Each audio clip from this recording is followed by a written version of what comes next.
Hello friends, first of all, thank you very much for watching this video. My name is Mohan. दोस्तों, आपने अक्सर law of attraction के बारे में सुना होगा, जिसको हम आकर्षण का नियम या कानून कहते हैं। और आप में से बहुत सारे लोगों ने उसको कॉन्शियसली और अनकॉन्शियसली फॉलो भी किया होगा, और अधिकांश लोगों का ये अनुभव रहा होगा कि ये काम नहीं करता है। Most of the people might have opinion कि इट डजेंट वर्क। दोस्तों, यदि आप गूगल करेंगे तो आप पाएंगे कि लॉ ऑफ अट्रैक्शन काम करता है, और बहुत सारे लोगों ने इसको अपने जीवन में इम्प्लीमेंट किया है और मन चाहे रिजल्ट प्राप्त किए हैं। दोस्तों, लॉ ऑफ अट्रैक्शन को काम करने के लिए 5 चीज़ें बहुत ज़्यादा ज़रूरी हैं। यदि आप उन चीज़ों को जान जाते हैं तो आप भी लॉ ऑफ अट्रैक्शन को अपने जीवन में लागू कर सकते हैं और मनचाहा रिजल्ट प्राप्त कर सकते हैं। ये जानने के लिए दोस्तों आप इस वीडियो को अंत तक ज़रूर देखें, क्योंकि ये जो 5 टिप्स मैं आपके साथ शेयर करने वाला हूँ, ये शायद अभी तक आपको मालूम नहीं होंगे, और यदि आपको ये मालूम है तो बहुत अच्छा है। लेकिन मैं चाहता हूँ कि जिन लोगों को ये टिप्स नहीं पता हैं, ये सीक्रेट्स नहीं पता हैं, वो इस वीडियो को अंत तक ज़रूर देखें, जिससे कि वो अपने जीवन में लॉ ऑफ अट्रैक्शन को इम्प्लीमेंट कर सकें। तो दोस्तों, शुरू करते हैं। दोस्तों, किसी भी लॉ ऑफ अट्रैक्शन को काम करने के लिए हमें विजुलाइजेशन की मदद लेनी पड़ती है। विजुलाइजेशन का अर्थ है कि हमें उसके बारे में कल्पना करनी होती है, और जब तक आप उसको विजुलाइज नहीं करेंगे तब तक आप उन चीज़ों को अपनी लाइफ में अट्रैक्ट नहीं कर सकते हैं।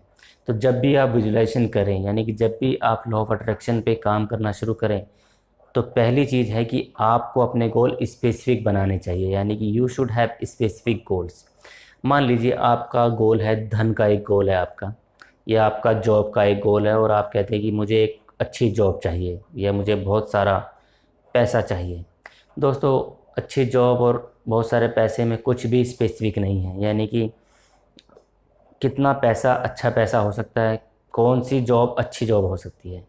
कहने का अर्थ है कि आपको स्पेसिफिक होना पड़ेगा कि किस कंपनी में मुझे जॉब चाहिए। आपको गूगल में जॉब चाहिए, माइक्रोसॉफ्ट में चाहिए, या आपको टाटा की किसी कंपनी में चाहिए जॉब। तो आपको पहली चीज़ है कि आपको स्पेसिफिकली फाइंड करना पड़ेगा मुझे किस कंपनी में जॉब चाहिए। फिर आपको क्या पोजीशन चाहिए, कितनी सैलरी चाहिए, घर से आपका डिस्टेंस कितना होना चाहिए। इन सब चीज़ों को आप स्पेसिफिकली फाइंड आउट करें, और उसके बाद आप इसको विजुलाइज करना शुरू करें। तो पहली चीज़ है दोस्तों कि आपके गोल स्पेसिफिक होने चाहिए।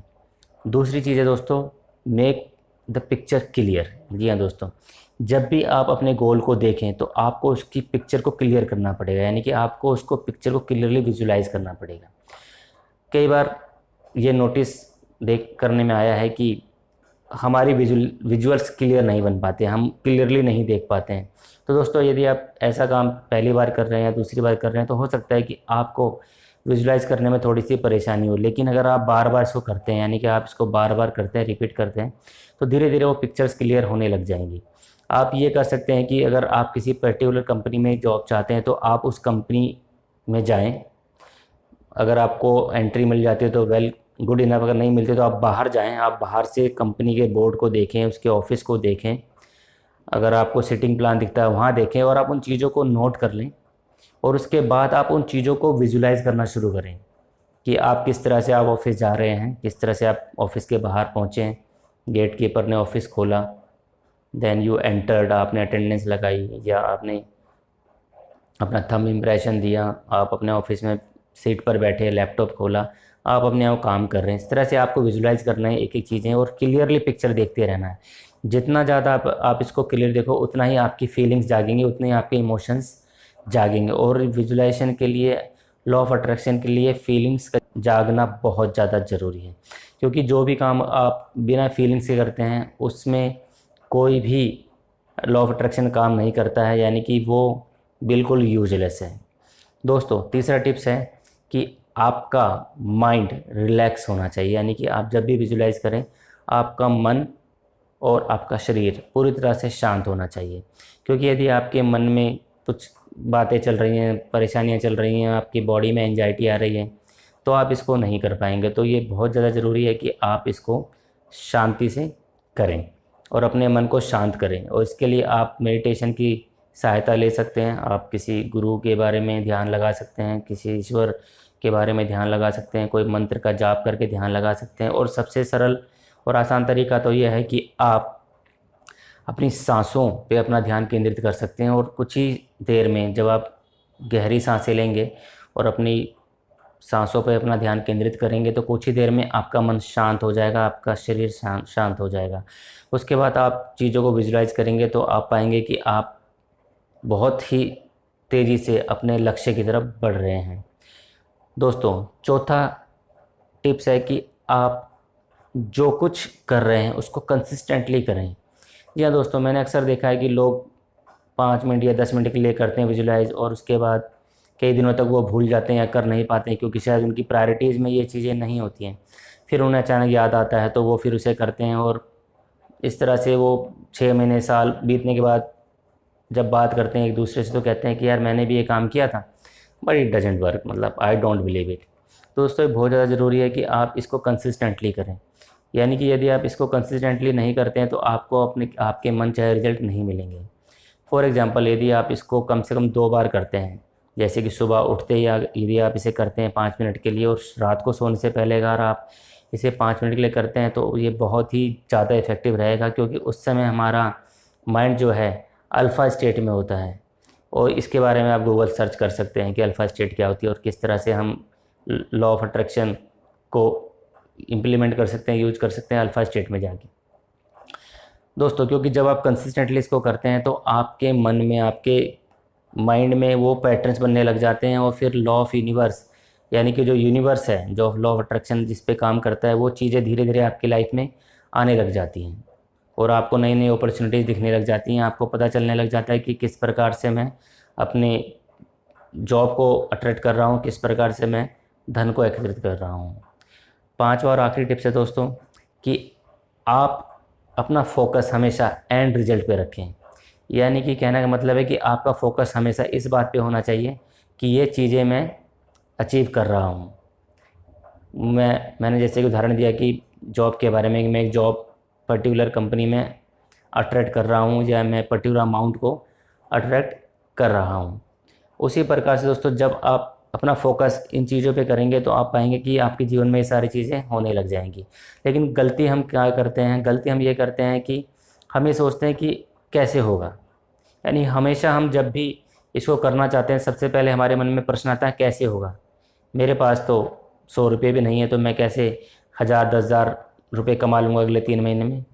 तो जैसे हम कैसे या हाउ के बारे में सोचते हैं, वैसे ही हम यूनिवर्स से अपना रिश्ता ब्रेक कर देते हैं, ख़त्म कर देते हैं। क्योंकि ये कहा गया है कि किसी भी चीज़ को पाने के 3 ही रास्ते हैं। पहला है आस्क, यानी मांगिए। हम जब भी ईश्वर के सामने जाते हैं, भगवान के सामने जाते हैं, गॉड के सामने जाते हैं, हम उससे मांगते हैं कि हे भगवान, मुझे ये चीज़ दे दो। उसके बाद दूसरा आता है कि बिलीव, यानी विश्वास। आपको विश्वास होना चाहिए कि वो चीज़ आपको मिल जाएगी। और तीसरा होता है रिसीव, प्राप्त करना, यानी कि जो कुछ हमने मांगा है उस पर हमने विश्वास किया है और वो हम उसको रिसीव यानी एक्सेप्ट कर रहे हैं। लेकिन गलती क्या होती है दोस्तों कि हम मांगते हैं और हम चाहते हैं, लेकिन बीच में जो बिलीव है, यानी जो आपका विश्वास है, वो कहीं ना कहीं आपका वेवरिंग करता है, डगमगाता रहता है, क्योंकि कुछ समय बाद आपको लगता है कि यार पता नहीं होगा कि नहीं होगा। और जैसे आप ये करते हैं वैसे ही आप एक कनेक्शन को डिस्कनेक्ट कर देते हैं। यानी कि कहना करता है कि आपने कोई वेव्स छोड़ी किसी चीज़ को प्राप्त करने के लिए, और आप इससे पहले कि वो पहुंचती आपने वापस को खींच लिया। तो दोस्तों, ये बहुत ज़्यादा ज़रूरी है कि आप आस्क, बिलीव एंड रिसीव पर विश्वास करें। और ये कैसे होगा, इसको पूरी तरह से ईश्वर पे छोड़ दें, यूनिवर्स पे छोड़ दें, क्योंकि ये कैसे होगा ये आपका काम नहीं है। चीज़ें, बहुत सारी चीज़ें आपके जीवन में आपने नोट किया होगा, महसूस किया होगा, हो जाती हैं और आप सोचते हो कि ये कैसे हो गया। तो यदि आप ये सोचेंगे कि बहुत सारी चीज़ें आपके जीवन में हुई हैं जो आपको पता ही नहीं चली कि कैसे हो गई, उसी प्रकार से जो कुछ आज आप जिसके बारे में आप विजुलाइज करेंगे, अगर आप उसको करते हैं तो आप भी पाएंगे कि वो चीज़ें भी हो रही हैं बिना ये जाने कि कैसे हो रही हैं। और दोस्तों सबसे इम्पोर्टेंट बात वो ये है कि इसको हमें करना कितने दिनों तक है, क्योंकि अक्सर लोग इस बारे में कंफ्यूज रहते हैं या समझ नहीं पाते हैं कि इसको हमें कितने दिनों तक करना है। दोस्तों इसकी कम से कम जो मियाद है, यानी कम से कम जो ड्यूरेशन है वो है 30 दिन। जी हाँ दोस्तों, आपको इसको लगातार 30 दिन तक करना होगा। यदि आप बीच में एक दिन भी इसको मिस करते हैं तो उसी दिन से आपको फिर अगले 30 दिन तक इसको करना होगा। यदि आप इसको 30 दिन तक करते हैं आस्क, बिलीव एंड रिसीव के फार्मूले पर, तो आप पाएंगे कि आपने जो कुछ जीवन में सोचा है, जो कुछ आपने इच्छा की है, वो चीज़ें आपके जीवन में इम्प्लीमेंट होने लग गई हैं, अट्रैक्ट होने लग गई हैं। और दोस्तों मैं आपसे रिक्वेस्ट करना चाहता हूँ कि जब आप इसको 30 दिन तक लगातार करते हैं तो आप ज़रूर कमेंट्स बॉक्स में अपना एक्सपीरियंस शेयर करें, जिससे कि ये टेस्टिमोनियल और लोगों तक भी पहुँचे और वो भी इसको इम्प्लीमेंट करना शुरू करें। तो दोस्तों मैं आशा करता हूँ कि जो मैंने आपको टिप्स बताए हैं लॉ ऑफ अट्रैक्शन के बारे में, आप उनको इम्प्लीमेंट करेंगे और अपने जीवन में मनचाहा बदलाव कर पाएंगे। और यदि आपको मेरा वीडियो पसंद आया है तो आप इसे प्लीज़ लाइक और शेयर ज़रूर करें। और साथ ही साथ यदि अभी तक आपने मेरे चैनल को सब्सक्राइब नहीं किया है तो आप इसे प्लीज़ सब्सक्राइब करके बेल आइकन को ज़रूर दबाएं, जिससे कि आपको मेरे आने वाले वीडियोज़ की नोटिफिकेशन मिलते रहें। तब तक के लिए thank you very much. Bye bye.